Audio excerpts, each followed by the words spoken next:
سورۃ الملک کی فضیلت کے حوالے سے رسول اللہ صلی اللہ علیہ وسلم نے فرمایا عن ابی ہریرہ رضی اللہ عنہ عن النبی صلی اللہ علیہ وسلم قال سورة من القرآن 30 آية تشفع لصاحبها حتى يغفر له تبارك الذي بيده الملك۔ ابو ہریرہ رضی اللہ تعالیٰ عنہ کہتے ہیں کہ اللہ کے نبی صلی اللہ علیہ وسلم نے فرمایا قرآن کی ایک سورہ جو 30 آیتوں والی ہے، سورة من القرآن 30 آية تشفع لصاحبها حتى يغفر له، اپنے پڑھنے والے کی سفارش کرے گی یہاں تک کہ اس کی مغفرت ہو جائے۔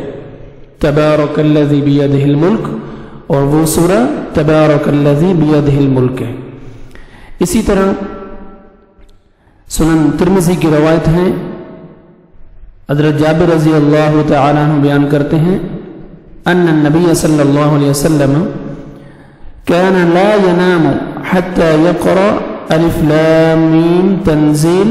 وتبارک الذی بیدہ الملک۔